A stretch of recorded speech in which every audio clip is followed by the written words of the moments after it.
Mr.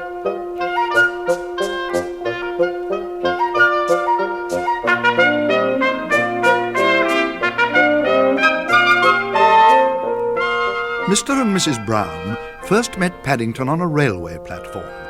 In fact, that was how he came to have such an unusual name for a bear, for Paddington was the name of the station.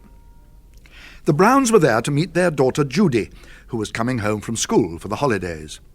It was a warm summer day, and the station was crowded with people on their way to the seaside. Look, dear, there's a bear. Pardon? A bear! A bear? On Paddington Station?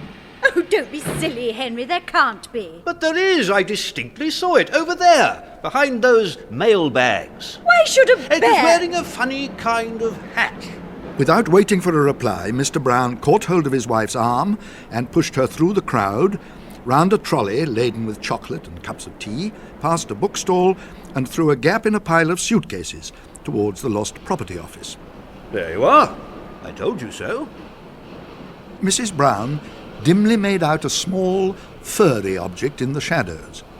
It seemed to be sitting on some kind of suitcase, and around its neck there was a label with some writing on it. The suitcase was old and battered, and on the side in large letters were the words, "Wanted on voyage." Why, Henry, I believe you were right after all. It is a bear. She peered at it more closely.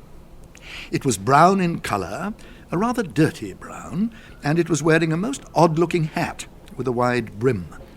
From beneath the brim, two large round eyes stared back at her. Seeing that something was expected of it, the bear stood up and politely raised its hat, revealing two black ears. Good afternoon. Good afternoon. Can I help you? Well, no. As a matter of fact, we were wondering if we could help you. You're a very small bear. I'm a very rare sort of bear. There aren't many of us left where I come from. And where is that? Darkest Peru. I'm not really supposed to be here at all. I'm a stowaway. A stowaway? Yes. I emigrated, you know. I used to live with my Aunt Lucy in Peru, but she had to go into a home for retired bears. You don't mean to say you've come all the way from South America by yourself? Yes. Aunt Lucy always said she wanted me to emigrate when I was old enough. That's why she taught me to speak English. But whatever did you do for food? You must be starving. Ah. Bending down, the bear unlocked the suitcase with a small key, which it also had round its neck, and brought out an almost empty glass jar. I ate marmalade. Oh. Bears like marmalade. And I lived in a lifeboat. Lifeboat? But what are you going to do now? You can't just sit on Paddington Station waiting for something to happen. Oh, I shall be all right. I expect. The bear bent down to do up its case again. As he did so, Mrs. Brown caught a glimpse of the writing on the label. It said, "Please look after this bear, thank you." Oh, Henry, what shall we do? We can't just leave him here. There's no knowing what might happen to him.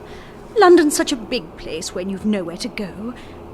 Can't he just come and stay with us for a few days? Oh, but Mary, dear, we can't take him, not just like that. After all... After all what? He is rather sweet. And he'd be such company for Jonathan and Judy, even if it's only for a little while. They'd never forgive you if they knew you'd left him here. It all seems highly irregular. I'm sure there's a law about it.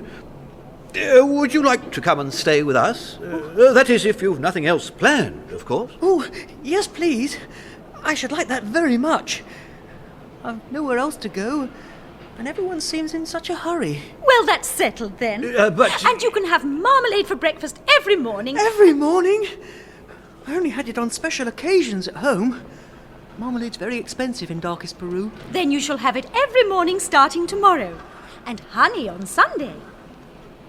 Will it cost very much?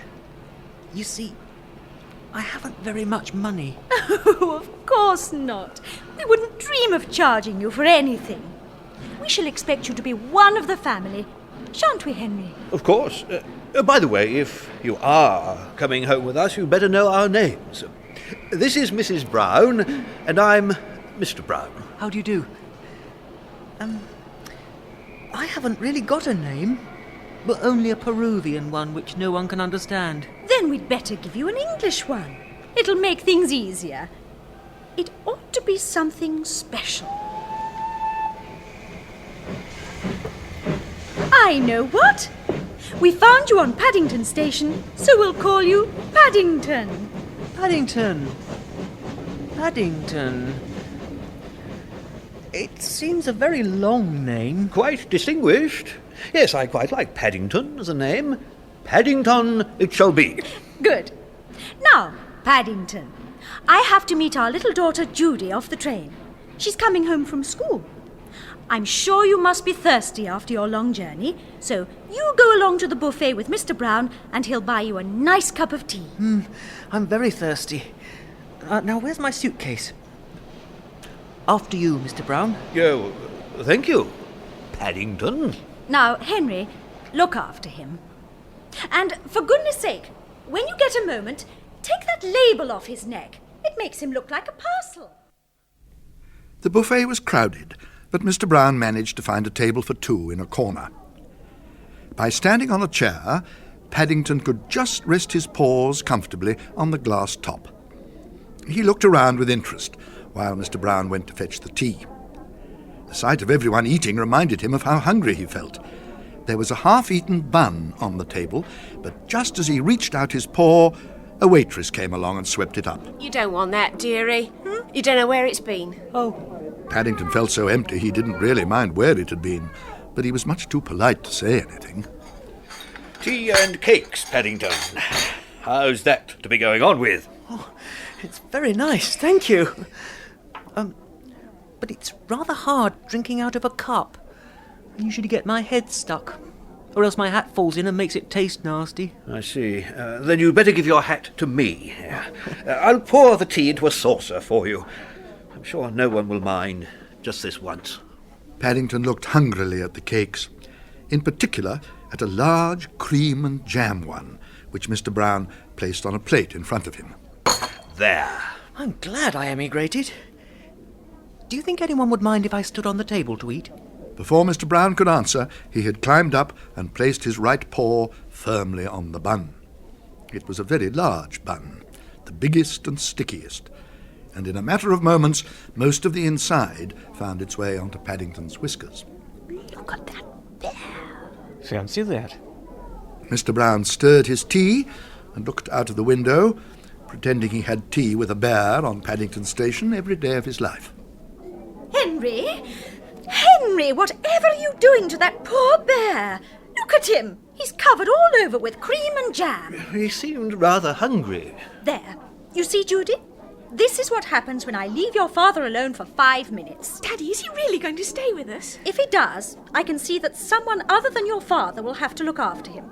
Just look at the mess he's in. Paddington suddenly became aware that people were talking about him. He looked up to see that Mrs. Brown had been joined by a little girl with laughing blue eyes and long fair hair. He jumped up, meaning to raise his hat, and in his haste slipped on a patch of strawberry jam, which somehow or other had found its way onto the tabletop. For a brief moment, he had a dizzy impression of everything and everyone being upside down. He waved his paws wildly in the air, and then, before anyone could catch him, he somersaulted backwards and landed with a splash in his saucer of tea. He jumped up even quicker than he had sat down, because the tea was still very hot, and promptly stepped into Mr. Brown's cup. Oh dear. For a moment, Paddington stood with one foot on the table and the other in Mr. Brown's tea. There were large patches of cream all over his face, and on his left ear there was a lump of strawberry jam. Mummy, isn't he funny? You wouldn't think that anyone could get in such a state with just one bun. Yes, well, perhaps we'd better go. I'll see if I can find a taxi. Come along, Paddington. We'll take you home and you can have a nice hot bath. Then you can tell me all about South America. I'm sure you must have had lots of wonderful adventures. Oh, I have, lots. Things are always happening to me. I'm that sort of bear. When they came out of the buffet, Mr. Brown had already found a taxi, and he waved them across. The driver looked hard at Paddington, and then at the inside of his nice, clean taxi. Bears is sixpence extra. Sticky bears is ninepence. He can't help being sticky, driver. He's just had a nasty accident. All right, hop in. But mind none of it comes off on me interior. Oh, I only cleaned it out this morning. The Browns trooped obediently into the back of the taxi. Mr. and Mrs. Brown and Judy sat on the back seat, while Paddington stood on a tip-up seat behind the driver, so that he could see out of the window. The sun was shining as they drove out of the station. They swept past a group of people at the bus stop, and Paddington waved. Several people stared, and one man raised his hat in return. It was all very friendly, and there was so much to see. There were people and cars and big red buses everywhere. It wasn't a bit like darkest Peru. Oh dear, we really shall have to give Paddington a bath as soon as we get indoors. Yes, we shall. That mess is getting everywhere. Paddington looked thoughtful. It wasn't so much that he didn't like baths. He really didn't mind being covered with cream and jam. It seemed a pity to wash it all off quite so soon. But soon the taxi stopped, and the Browns began to climb out. Paddington picked up his suitcase and followed Judy up a flight of white steps to a big green door with a brightly polished letterbox. Now you're going to meet Mrs. Bird. She looks after us. She's a bit fierce sometimes and she grumbles a lot, but she really doesn't mean it. I'm sure you like her. Paddington felt his knees begin to tremble. He looked round for Mr. and Mrs. Brown, but they seemed to be having some sort of argument with the taxi driver. I'm sure I shall like her, if you say so. But will she like me?